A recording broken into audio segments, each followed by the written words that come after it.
Hello everyone and welcome back to my channel. Today I'm going to be showing you my thoughts and opinions on the Natasha Denona All Matte Safari palette. If you just want to see my thoughts, see how it works, see if I like it, then just keep on watching. You know how everyone's like, oh, your brows are not supposed to be twins, they're supposed to be sisters.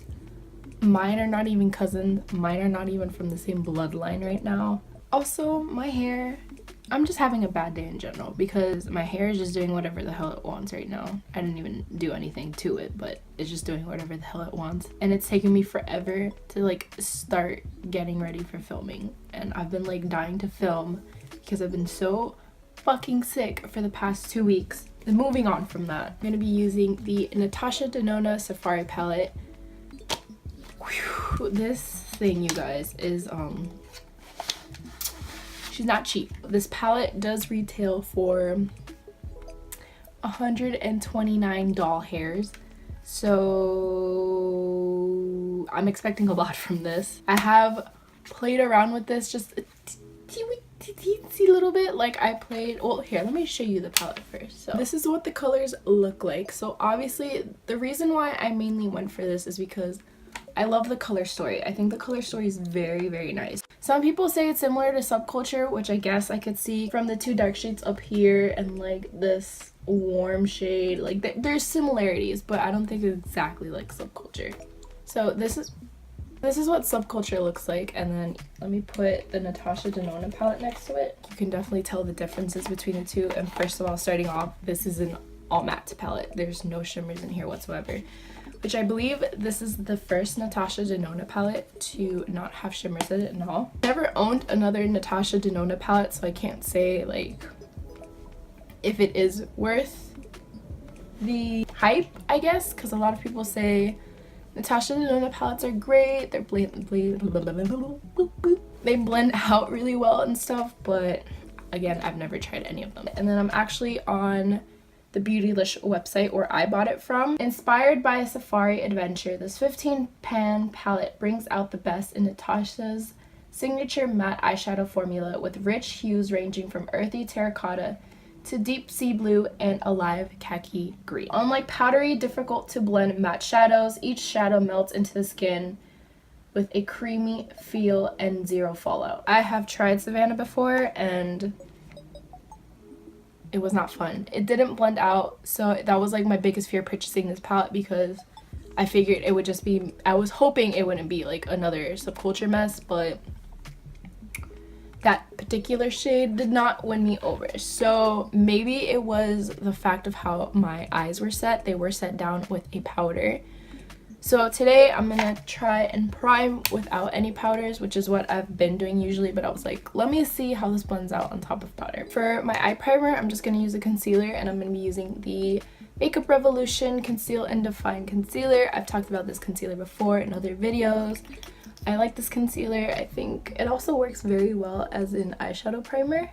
I am doing eyes first today just because I want to see if there's any fallout on this particular palette. I am going to be doing my face in another video, which I will be testing out the Makeup Revolution Conceal and Define Foundation if you want to check that out next. You guys, I've been so sick for the past like almost 2 weeks, I think, and it fucked me up so much, and I was like dying to film.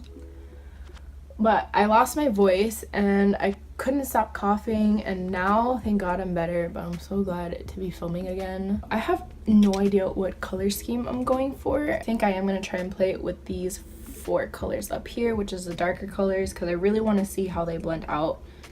I don't know if I want to use Savannah because, as I said, I've already used that before.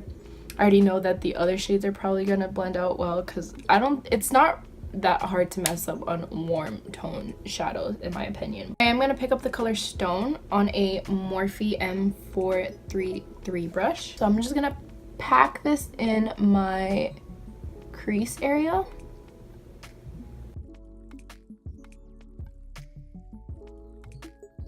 Okay, so my first impressions is that it's actually like, it looks good. Like it's pigmented and it's sticking nice and even to my base. So far, there's no fallout that I can see. Just so you guys know, I'm not going to be adding any shimmers to this look just because I do want this. It's an all matte palette. Maybe I'll go in the inner corner with a shimmer shade from, I don't know, just somewhere. I'm going to try blending in that stone shade a little bit up further into the crease, or past the crease, I should say. So switching brushes, I'm gonna take this Storybook Cosmetics, I think it's the Wizard Wand brush. I'm not sure which brush this is. It's just like a duo fibered blending brush. So I'm just gonna go ahead and bring this up here.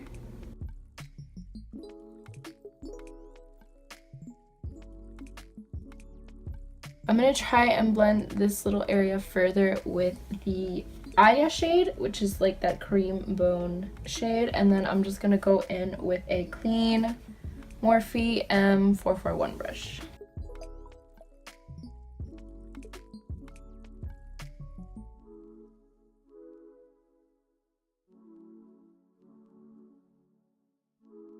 So I feel like the Aya shade is almost like undetectable on me.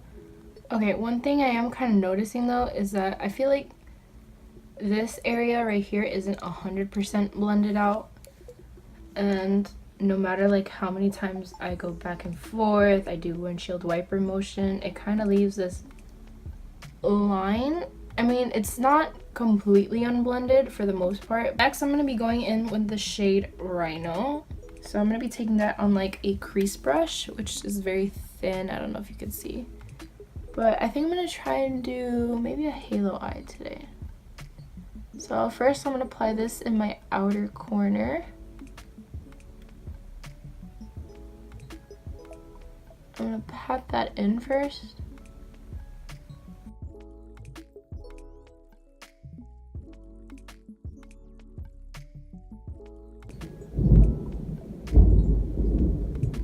Then I'm also going to be taking the same shade in my inner corner.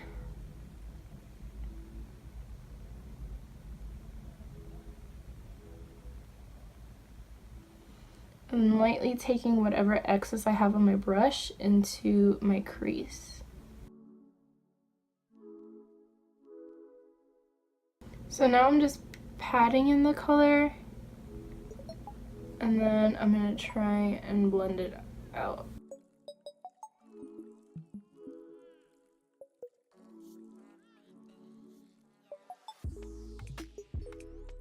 Okay, I actually really like this color.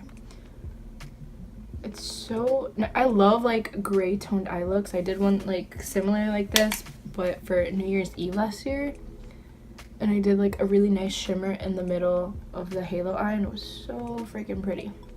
So I'm going to take a clean brush. Again, this is the Morphe M441 brush, and I'm going to try and blend that out further with the stone shade.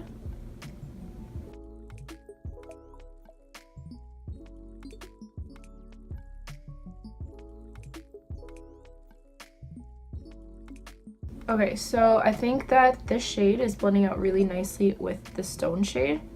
I was scared it wasn't gonna perform well and not blend, but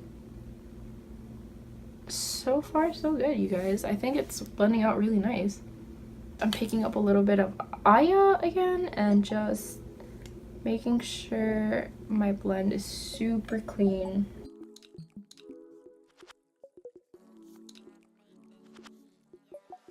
From all the blending, I did lose a little bit of the intensity from the Rhino shade, so I'm just gonna go back and tap a little bit more on.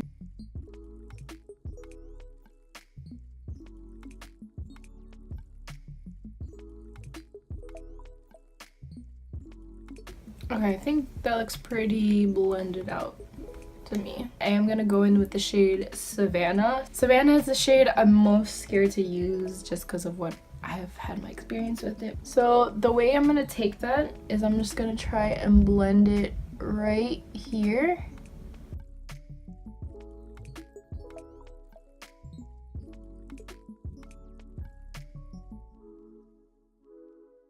I'm taking a BH Cosmetics number 10 brush. It's like a pencil brush. This is from the Crystal Quartz brush set.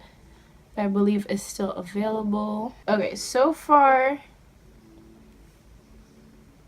Savannah, you can't really, I don't think you can really see on camera, but you can see the green in person. I'm gonna go back with that Storybook Cosmetics brush and just going back and forth in the crease.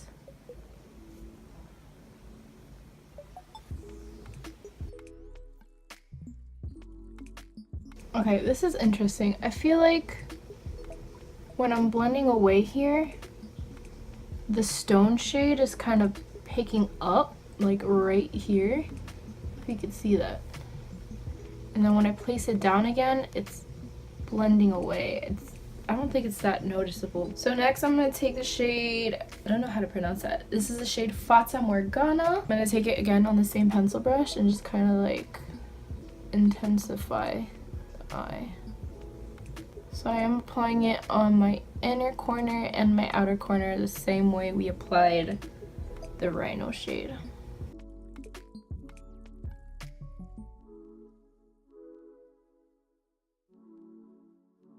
I'm patting and dragging slightly into this area here and then again on the outer corner.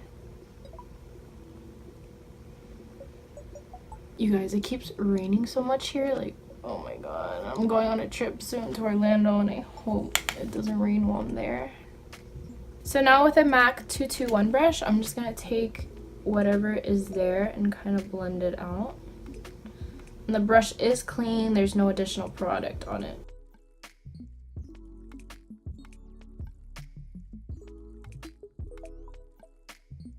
I am going to go back a little bit with stone right here.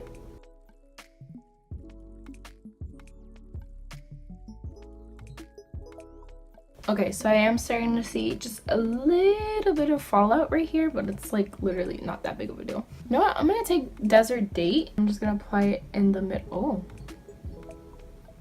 This looks actually okay. Looks nice. Ooh, I actually really like this. And to apply that, I'm using a BH Cosmetics number 24 brush. It's like applying so well on top of the darker shades. What I'm going to do is take the pencil brush that I was using earlier, the BH Cosmetics one, and just whatever product is left over on the brush, just kind of like flick towards that Desert Date color.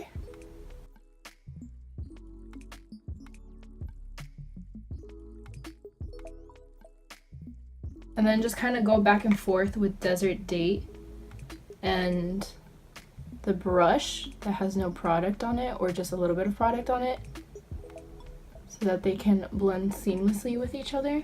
I think I have it to the intensity that I want. So what I'm going to do now is I'm going to go ahead and do the other eye off camera, and then I will do my face makeup off camera, and then I will be right back to give you my final thoughts on the Safari palette. So I have finished the rest of my face off camera, and now here are my final thoughts. The Natasha Denona Safari palette. Some pros that I like about this: I like the color story. I really love the color story. I think it's amazing. On my eyes, it looks good. Like, it blended pretty well. Some of the, I would say like that what's it called? Fata Morgana shade was like a little stubborn to blend. And god, that Savannah shade underneath my eye, I don't know why I did that. That was like the worst idea ever. Like, here's my eyes up close. Like, I don't think it's awful. Like I said, it definitely could be better though. Is this a nice palette? I think so. Warm shades are pretty easy to get right. Like, I've never like come across a palette that was like so difficult to blend out with warm shades. But the darker shades, they're good compared to, let's say, like Subculture. This is like 1,000 times better than Subculture on blendability. Do I think this palette is worth $129?